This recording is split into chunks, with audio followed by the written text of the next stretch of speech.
The official record spoke of miraculous transformations, drifters finding purpose, alcoholics discovering sobriety, fallen women embracing redemption. Pastor William Harris stood at his pulpit every Sunday, his weathered hands gesturing toward heaven as he recounted tale after tale of lives saved through divine intervention. The congregation would nod and smile, their faith renewed by these stories of human resurrection. But what they didn't know, what no one dared to ask, was why so many of these redeemed souls seemed to vanish into thin air shortly after their supposed salvation. The mission's ledgers showed meticulous records of arrivals, baptisms, and conversions, but the departure columns remained suspiciously sparse. In a town built on copper and grit, where everyone knew everyone else's business, how does a person simply cease to exist? The answer lay buried beneath 14 years of carefully constructed lies, in the basement rooms that no congregant was ever allowed to enter, and in the unholy pact that Pastor Harris had made with forces far more earthly and far more sinister than any devil. The institution's reputation, the Sacred Heart Mission, stood like a beacon of hope against the harsh Montana sky, its white-painted wooden facade gleaming in the morning sun that filtered through the perpetual haze of Butte's copper smelters. Built in 1921 on the corner of Mercury and Galena Streets, the mission occupied a strategic position in the heart of the city's most desperate district, where miners' widows scrubbed floors for pennies and broken men sought solace in rotgut whiskey. Pastor William Harris had selected with the calculated precision of a military strategist, understanding that salvation, at least the kind he peddled, required a steady supply of the desperate and forgotten. Harris himself cut an imposing figure, standing 6 feet tall with silver hair that he kept meticulously groomed despite his humble surroundings. His piercing blue eyes seemed to look straight through a person's facade to their, and his voice carried the kind of authority that made even hardened miners remove their caps in his presence. Born in Chicago to a family of modest means, Harris had studied theology at Northwestern University before answering what he claimed was a divine calling to minister to the forgotten souls of the Americans. He arrived in Butte with little more than a suitcase full of sermons and an unshakable conviction that he had been chosen for a special. The mission's founding had been met with widespread community support. The Anaconda Copper Mining Company, always eager to maintain a stable workforce, donated the land and provided substantial funding for construction. Local businessmen contributed materials and labor, viewing the mission as a necessary social service that would help clean up the unsavory elements that plagued their city. The Butte Daily Post ran glowing articles about Harris's vision for transforming lives, describing him as a man of God whose compassion knows no bounds and whose dedication to the downtrodden serves as an inspiration to. Within its first year of operation, the Sacred Heart Mission had established itself as an indispensable institution in Butte's social fabric. The main sanctuary could seat 200 people, and Sunday services regularly filled to capacity with a mixture of long-time residents and the transient population that flowed through the mining town like water through a sieve. Harris had a particular gift for reaching those whom society had written off as irredeemable. The alcoholics who stumbled in seeking shelter from Montana's brutal winters, the prostitutes looking to escape their circumstances, the drifters and criminals fleeing their pasts in search of a fresh start. The mission's daily operations were a marvel of efficiency and Christian charity. Every morning at 6 o'clock, Harris would unlock the heavy wooden doors to admit a line of hungry souls seeking free breakfast and hot coffee. The meal was simple but nourishing. Oatmeal, bread, sometimes eggs when donations allowed. Those who partook were required to sit through a brief sermon before eating, but Harris's morning talks were gentle affairs, focusing on hope and redemption rather than fire and brimstone.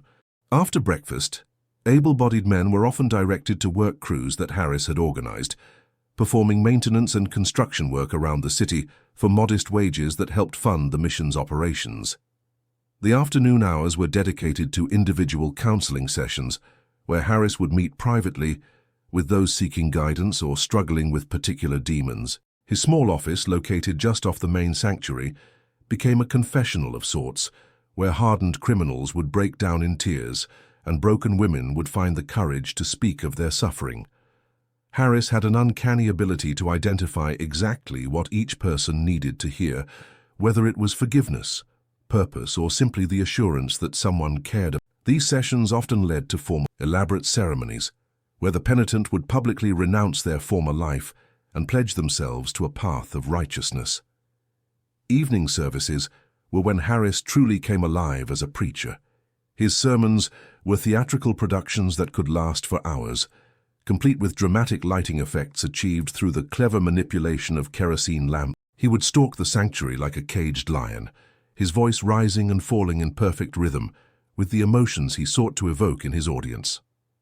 Stories of personal transformation were his specialty, and he seemed to have an endless supply of testimonials from grateful converts who had found new purpose through his ministry.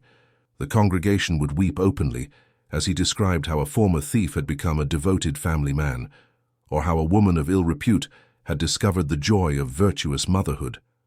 Local newspapers regularly featured stories about the mission's success in transforming lives and reducing crime in the surrounding neighborhood. Police reports showed a marked decrease in petty theft and public drunkenness in the area around Mercury and Galena streets, which civic leaders attributed directly to Harris's influence.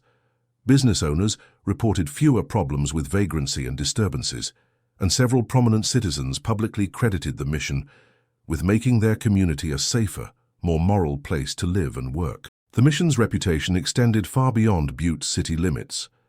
Religious publications across the country featured articles about Harris's innovative approach to urban ministry, and theological seminaries began using the Sacred Heart mission as a case study in effective outreach to marginalized populations. Donations poured in from wealthy benefactors in distant cities who had read about the miraculous work being performed in the mountains of Montana.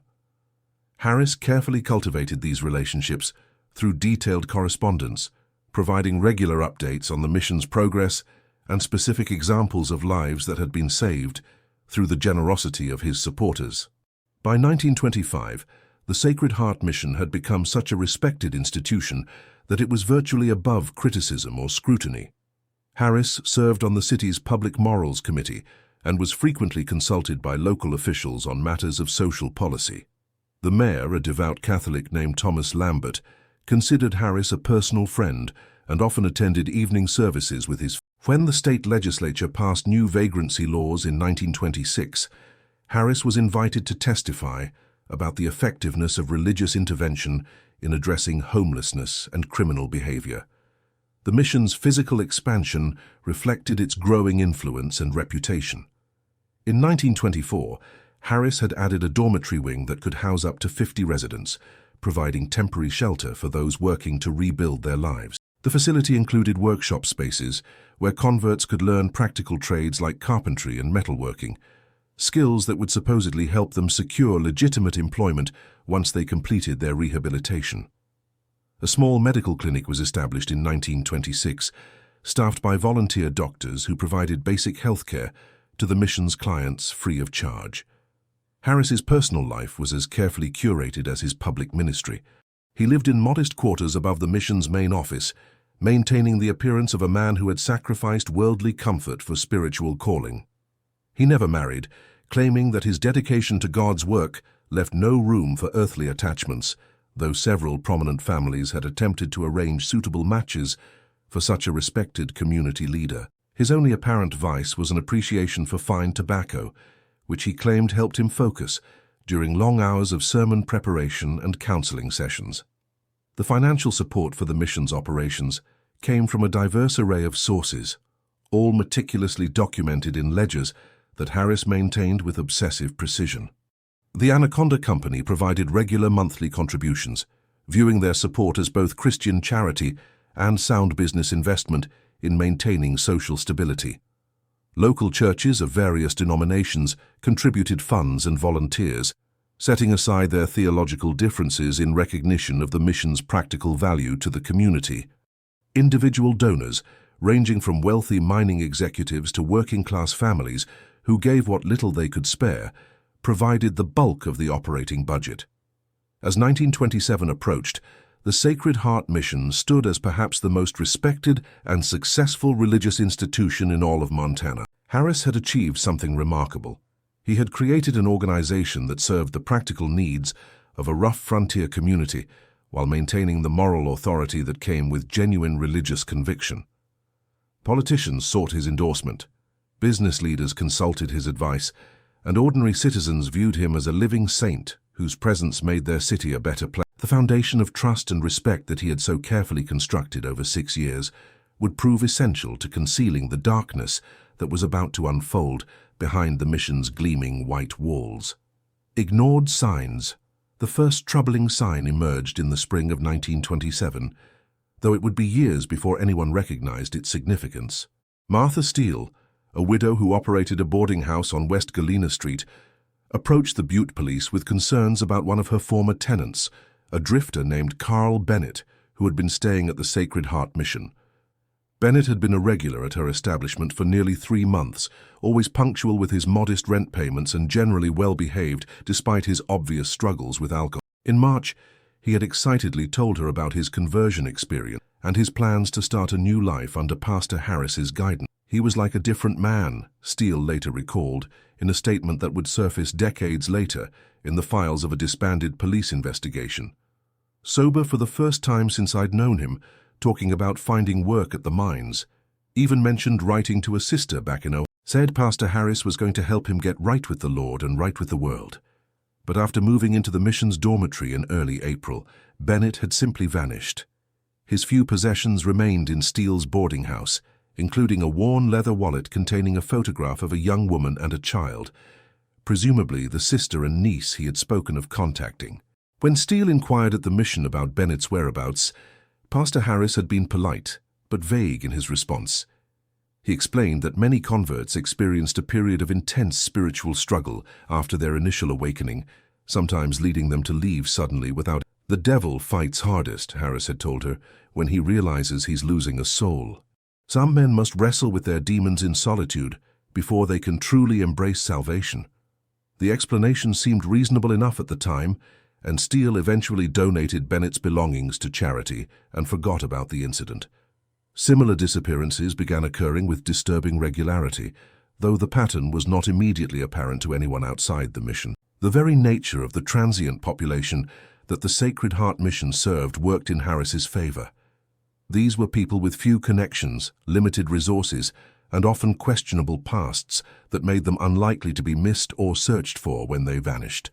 Drifters, criminals seeking redemption, alcoholics estranged from their families, and women fleeing abusive situations comprised the majority of converts, exactly the kind individuals whose sudden absence might be attributed to any number of innocent explanations. Dorothy Hughes, who worked as a seamstress in downtown Butte, became concerned about her friend Rose Jennings in the summer of 1928.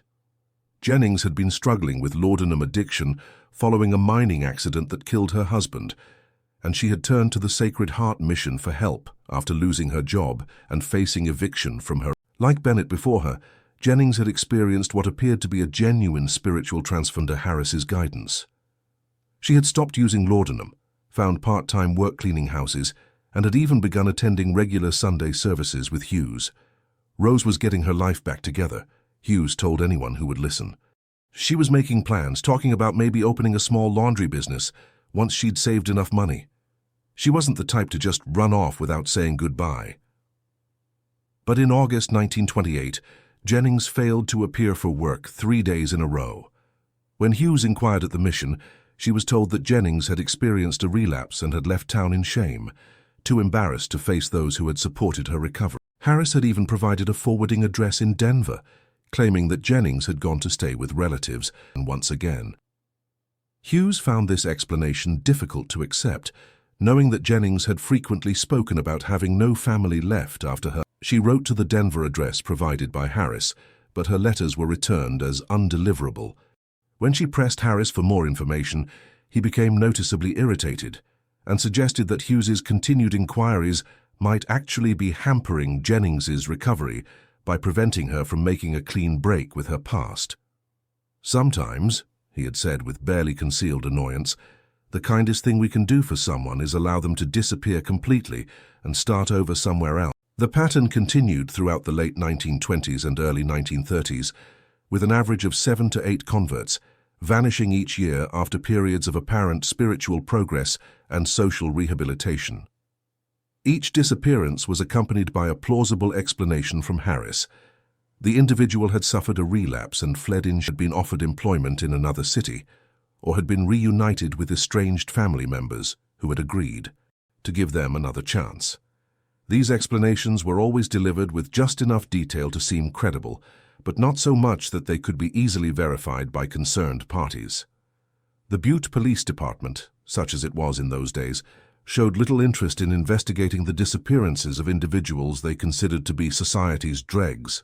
Detective Frank Reynolds, who handled most missing persons, later admitted in a 1952 interview that he had received numerous inquiries about people who had vanished after staying at the Sacred Heart Mission. But these weren't upstanding citizens we're talking. These were bums, drunks, whores, and petty criminals, the kind of people who disappear all the time for all sorts of reasons. Frankly, most folks figured the town was better off without them, and I can't say I disagreed at the time. This attitude of willful blindness extended to other community institutions that might have been expected to monitor the welfare of vulnerable populations. The city's other churches, rather than investigating the actually praised Harris for his apparent success in motivating troubled individuals to leave town and start fresh elsewhere. The mayor's office, when pressed by occasional concerned citizens, pointed to the dramatic reduction in vagrancy and petty crime around the mission as evidence that Harris's methods, whatever they might be, were producing positive results for the community as a whole. Perhaps the most troubling aspect of this period was the way that legitimate successes were used to obscure the growing number of disappearances. For every convert who vanished without explanation, Harris could point to 2 or 3 others who had genuinely transformed their lives and become productive members. These success stories were prominently featured in the mission's newsletters and annual reports, complete with photographs and detailed testimonials that demonstrated the real good that was being. The visibility of these achievements made it easy to dismiss concerns about missing individuals as either unfounded worry or jealousy from those who resented the mission's effectiveness. Local newspapers inadvertently aided in the cover-up by regularly publishing feel-good stories about the mission's work without investigating the darker aspects of its operations. The Butte Daily Post ran a glowing feature article in 1930 titled "Miracles on Mercury Street," which praised Harris for having lifted hundreds of souls from the depths of despair and set them on the path to productive citizenship. The article included interviews with several successful converts, but made no mention of the dozens who had simply vanished without. The few individuals who attempted to investigate specific disappearances found themselves facing a wall of institutional resistance and social pressure. When a mining engineer named Joseph Carter began asking questions about his brother Raymond, who had disappeared from the mission in 1931, he discovered that local officials were unwilling to pursue the matter with any real vigor. Police dismissed his concerns, suggesting that Raymond had likely returned to drinking and gambling and had left town to avoid confronting his failures.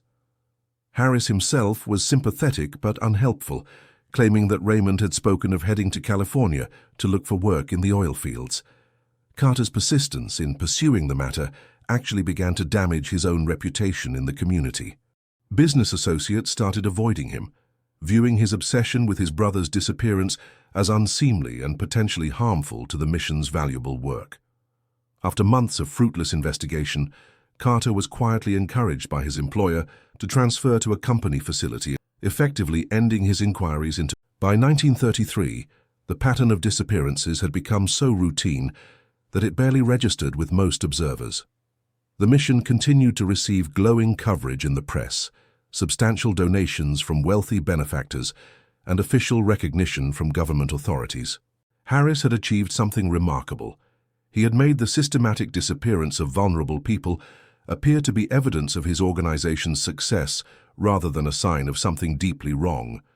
The very reputation for effectiveness that he had cultivated so carefully now served as armor against scrutiny, protecting him from the kind of investigation that might have uncovered the truth about what was happening in the basement rooms beneath the Sacred Heart Mission's main sanctuary. Horror uncovered. The first crack in Pastor Harris's carefully constructed facade appeared in November 1937 when a severely injured man stumbled into the emergency room at St. James Hospital claiming to have escaped from the Sacred Heart Mission. The man, who identified himself as Eugene Hoffman, was suffering from multiple broken ribs, severe lacerations across his back and shoulders, and what appeared to be deliberate burns on his arms and chest. More disturbing still were the surgical scars on his abdomen and thighs, crude, uneven marks that suggested repeated medical procedures performed without proper equipment or expertise. Dr. Margaret Wells, the attending physician, later described Hoffman's condition as unlike anything she had encountered in 15 years of medical practice. The scarring patterns were consistent with systematic torture, she wrote in a confidential report that would not surface until but more troubling were the surgical interventions. Someone had been cutting into this man repeatedly, removing tissue samples and possibly organs. The work was crude, but showed a basic understanding of human anatomy. When Wells attempted to question Hoffman about his injuries, he became hysterical, screaming about experiments and the pastor's special room, before losing consciousness. Hospital staff initially assumed they were dealing with a mentally disturbed individual whose injuries might have been self-inflicted or the result of an accident he was too traumatized to remember clearly. However, Dr. Wells noticed several details that suggested Hoffman's story might be more credible than it first. His clothing, though torn and blood-stained, was of good quality and showed signs of having been regularly laundered, not what one would expect from a delusional vagrant. More significantly, his dental work included several expensive gold fillings that indicated he had once been a person of some means. Hoffman remained unconscious for 3 days, during which time Dr. Wells took the unusual step of photographing his injuries and documenting her observations in detail. She had no concrete reason for this precaution beyond a nagging instinct that something was deeply wrong about the entire situation. When Hoffman finally regained consciousness, he was lucid but terrified, repeatedly begging the hospital staff not to contact the Sacred Heart Mission or inform Pastor Harris of his whereabouts. The story that emerged from Hoffman's broken testimony was almost too horrific to believe. He claimed to have been a successful traveling salesman who had fallen on hard times after losing his territory during the early years of the Depression. Struggling with alcohol and facing the loss of his family home, he had sought help at the Sacred Heart Mission in early 1936. Like so many others before him, he had experienced what seemed to be a genuine conversion under Harris's guidance and had moved into the mission's dormitory to begin rebuilding his life. For the first several months, Hoffman's experience had been entirely positive. He had stopped drinking, found part-time work, and had begun to envision a future where he might reclaim his former prosperity and reunite with his estranged family. Pastor Harris had taken a particular interest in his case, praising his progress publicly and offering him additional responsibilities around the mission. It was this special attention, Hoffman claimed, that had ultimately led to his night. According to Hoffman's account, Harris had gradually introduced him to what he called advanced spiritual disciplines, intensive prayer sessions, prolonged fasting, and isolation exercises designed to deepen his connection with the divine. These activities took place in basement rooms that regular congregants never saw, spaces that Harris claimed were reserved for the most dedicated converts who had demonstrated their readiness for a deeper level of spiritual commitment. The rooms were Spartan but comfortable, and Hoffman had initially felt honored to be included in such exclusive activities. The transition from spiritual discipline to outright torture had been so gradual that Hoffman claimed he had initially interpreted his suffering as a necessary part. Harris had a remarkable ability to frame pain and deprivation as evidence of God's special attention, suggesting that those who were chosen for the deepest spiritual insights must be prepared to endure the greatest trials. Bible verses about suffering and sacrifice were quoted constantly, and Hoffman found himself accepting progressively more extreme conditions as normal and even desirable. The medical experiments had begun as treatments for supposed spiritual ailments. Harris claimed to have special knowledge about the connection between physical and spiritual health, and he convinced Hoffman that certain procedures were necessary to purge his body of the toxins that had accumulated during his years of sinful living. Simple bloodletting had progressed to more invasive procedures, with Harris claiming that he needed to examine and sometimes remove corrupted tissue that was preventing Hoffman's complete spiritual transformation. What made Hoffman's testimony particularly disturbing was his description of the other converts who had undergone similar treatment. He claimed to have encountered at least a dozen men and women in the basement rooms, all of whom were in various stages of what Harris called purification. Some appeared to be willing participants who genuinely believed they were undergoing necessary spiritual discipline, while others seemed to be held against their will and subjected to increasingly brutal procedure. Hoffman described individuals who had been so weakened by repeated surgeries and blood loss that they could barely walk, yet who continued to praise Harris's wisdom and express gratitude for his guidance. The basement complex, according to Hoffman's description, was far more extensive than anyone would have suspected from viewing the mission's. Multiple rooms served different purposes: meditation cells for isolation exercises, a surgical suite where Harris performed his medical procedures, storage areas for supplies and equipment, and what appeared to be a crematorium for disposing of waste materials. The rooms were connected by a network of tunnels that extended beyond the mission's foundation, possibly connecting to other buildings in the emergency exits that would allow Harris to move materials without detection. Dr. Wells found herself in an impossible position when faced with Hoffman's allegations. The accusations were so extreme that she doubted anyone would believe them without substantial corroborating evidence, yet the physical evidence of systematic torture was undeniable. More troubling still was the realization that if Hoffman's story was true, dozens of people had already disappeared and might still be suffering in the mission's basement. She wrestled with her obligations as a physician, a citizen, and a human being before finally deciding to contact the authorities. The initial police response to Dr. Wells's report was predictably skeptical. Detective Frank Reynolds, now a sergeant, viewed the allegations as the ravings of a disturbed individual who had probably injured himself during an alcoholic episode and had constructed an elaborate fantasy to explain his condition. The idea that Pastor Harris, a man widely respected throughout the community and personally known to Reynolds, could be involved in such activities seemed absurd. Nevertheless, the severity of Hoffman's injuries demanded some form of investigation, if only to demonstrate that the department had taken the allegations seriously. Reynolds's perfunctory investigation consisted primarily of a conversation with Pastor Harris at the mission, during which he explained the allegations and asked for Harris's response. Harris expressed shock and concern about Hoffman's condition, suggesting that the man had likely suffered some form of mental breakdown that had caused him to construct paranoid delusions about his time at the mission. He explained that Hoffman had indeed been a resident of the facility, but had left several months earlier after experiencing what appeared to be a psychological crisis. Harris claimed to have no knowledge of Hoffman's subsequent whereabouts or how he might have sustained his injuries. When Reynolds asked to inspect the basement areas that Hoffman had described, Harris readily agreed, leading the detective through a series of storage rooms, office spaces, and mechanical areas that showed no evidence of the activities Hoffman had alleged. The rooms were clean, well organized, and entirely consistent with what one would expect to find beneath a religious facility. Harris explained the purpose of each area and answered Reynolds's questions with the patience and cooperation of someone who had nothing to hide. What Reynolds did not realize was that he was seeing only a carefully prepared portion of the basement complex. The true extent of Harris's operation lay behind concealed doors and down tunnels that were virtually impossible to detect without specialized equipment and a systematic search.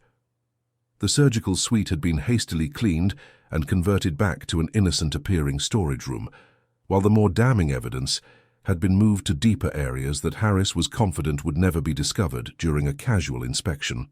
The detective's report concluded that while Hoffman had certainly suffered severe injuries, there was no evidence to support his claims about the Sacred Heart mission. Reynolds noted that Hoffman's mental state appeared unstable and suggested that his allegations were probably the result of psychological trauma rather than actual events. The case was officially closed within 2 weeks of the initial report, and Harris emerged from the investigation with his reputation not only intact, but actually enhanced by his cooperative attitude and obvious concern for a troubled former resident. Meanwhile, Eugene Hoffman remained in the hospital for several weeks while his injuries healed, growing increasingly agitated as it became clear that no meaningful investigation would take place. Hospital staff noted that he seemed terrified of being discharged, repeatedly expressing fears that he would be killed if he returned to the streets of Butte. Dr. Wells arranged for him to be transferred to a mental health facility in Helena, officially for treatment of what was diagnosed as paranoid delusions, but actually to provide him with protection and distance from what. The transfer to Helena proved to be a fatal mistake. 3 days after arriving at the state mental hospital, Hoffman was found dead in his room, apparently having hanged himself with torn bed sheets. The suicide note he left behind recanted his previous allegations, claiming that his accusations against Pastor Harris had been the product of alcohol-induced hallucinations and expressing remorse for having made false statements that might damage the reputation of a good man. The handwriting was identified as Hoffman's, and the facility's investigation concluded that he had taken his own life out of guilt and mental anguish. Dr. Wells, however, noticed several troubling aspects of Hoffman's death that were not addressed in the official. The ligature marks on his neck were inconsistent with hanging, suggesting possible strangulation, and his behavior during his final days at the hospital had shown signs of improvement rather than the deepening despair that typically preceded suicide. Most significantly, she discovered that Hoffman had received visitors during his time at the facility, visitors whose names did not appear in the official log and whose identities could not be determined. The death of Eugene Hoffman effectively ended any chance of exposing the truth about the Sacred Heart mission during the 1930s. With the primary witness dead and the police investigation concluded, Harris was free to his activities without interference. The few individuals who might have been inclined to pursue the matter further were discouraged by the apparent resolution of the case and the continued respect that Harris enjoyed in the community. The horror that Hoffman had briefly exposed was once again hidden beneath the mission's facade of Christian charity, legacy, and silence. The systematic destruction of evidence began within hours of Eugene Hoffman's death in Helena. Pastor Harris, having learned of the suicide through his network of contacts within the state hospital system, immediately initiated what appeared to be a routine renovation of the Sacred Heart Mission's basement areas. Work crews arrived before dawn on December 3, 1937, and spent the next 72 hours gutting the lower levels of the building under the supervision of Harris himself and 2 men who were later identified as former mission residents. The renovation was explained to curious neighbors and city officials as a necessary modernization of the facility's mechanical systems and storage areas. Harris claimed that the mission had received a substantial anonymous donation specifically earmarked for infrastructure improvements, and he produced documentation to support this explanation. The paperwork was meticulously prepared and entirely convincing, complete with architectural plans that showed the installation of new heating equipment and the conversion of storage areas into additional office space. What actually took place during those 3 days was the methodical elimination of 14 years' worth of incriminating evidence. The surgical suite was completely dismantled, with medical equipment, examination tables, and supplies loaded onto trucks and driven to unknown destinations. The crematorium, which had been used to dispose of biological waste and possibly human remains, was demolished and its components scattered. Tunnels that connected the mission to other buildings were sealed with concrete, and hidden rooms were filled with rubble and rendered inaccessible. The 2 men who assisted Harris with this operation were Harold Price and Albert Fisher, both of whom had been among the mission's most devoted converts, and had served as informal assistants in Harris's activity. Price had arrived at the mission in 1929 as a petty criminal fleeing charges, while Fisher had sought refuge there in 1931 after losing his family in a house fire that he blamed on his alcoholism.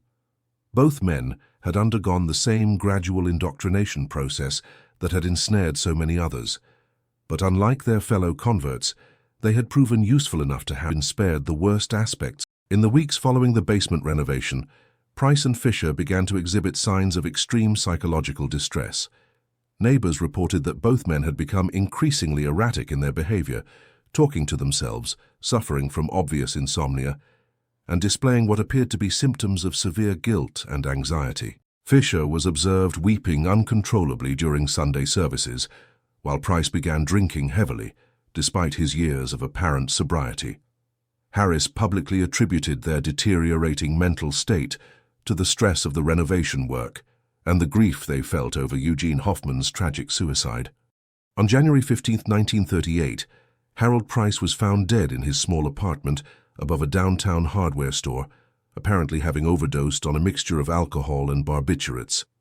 The suicide note he left behind expressed remorse for unspecified sins and asked for God's forgiveness for his failure to live up to the standards that Pastor Harris had set for him. Albert Fisher attended Price's funeral, but disappeared 3 days later, leaving behind all his possessions and a brief note stating that he was returning to Denver to face the criminal charges he had been fleeing for nearly a decade. Fisher never reached Denver. His body was discovered by railroad workers 6 weeks later, approximately 50 miles south of Butte, apparently having fallen from a moving freight train. The official cause of death was listed as accidental, though the coroner noted severe head trauma that was consistent with either a fall or a deliberate blow. No investigation was conducted into the circumstances of Fisher's death, as authorities assumed he had been attempting to leave town illegally by hopping freight trains and had simply suffered the fate that befell many such travelers. With the elimination of Price and Fisher, Harris had successfully removed the only witnesses who could have provided detailed testimony about the mission's true activities. The basement areas had been completely reconstructed to eliminate any physical evidence of what, and the most damaging documentation had been destroyed or removed from the premises. For all practical purposes, the 14-year period of systematic abuse and murder had been erased from the historical record. The Sacred Heart mission continued to operate normally throughout 1938 and 1939, though careful observers might have noticed subtle changes in its operations. The number of new converts dropped significantly, and Harris seemed to focus more on maintaining his existing congregation than on attracting new residents to the dormitory facilities. The elaborate conversion ceremonies that had once been regular features of evening services became rare events, and Harris's sermons took on a more conventional tone that lacked the theatrical intensity of his earlier period. Dr. Margaret Wells, meanwhile, had not forgotten about Eugene Hoffman or abandoned her suspicions about the circumstances of his death.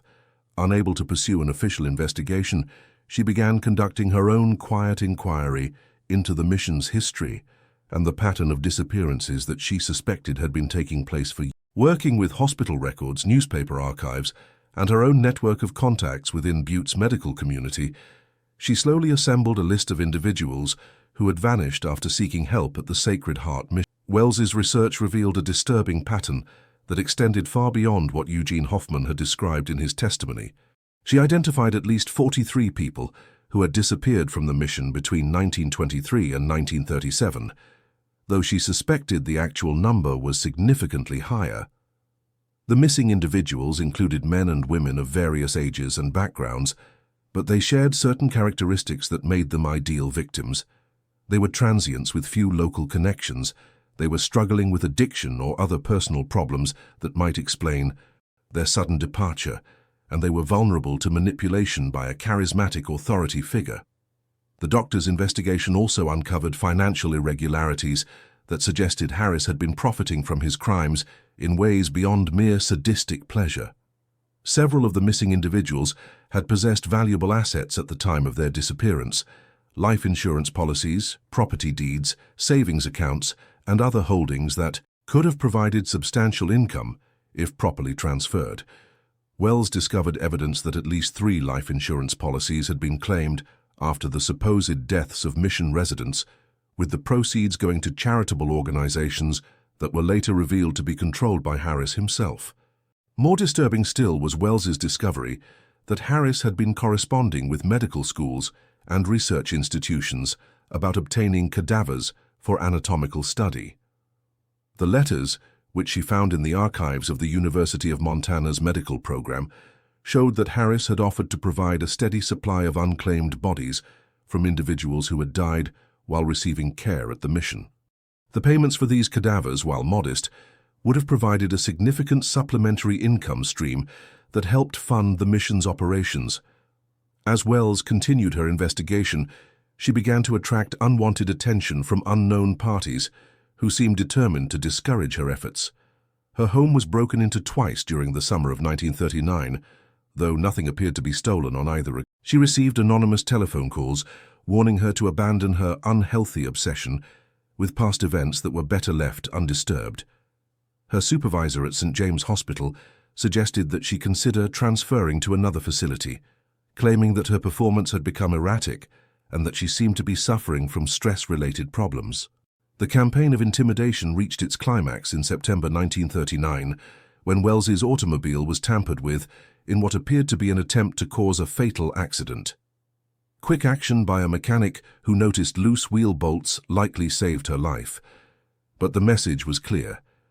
Her investigation posed a threat to someone with the resources and connections to organize sophisticated retaliation.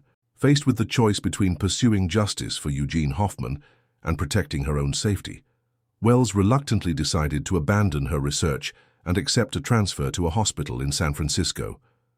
Astor Harris himself seemed to understand that his time in Butte was drawing. In early 1940, he announced that he had received a calling to establish a new mission in Alaska, where he claimed the spiritual needs of frontier communities were even greater than those he had served in Montana.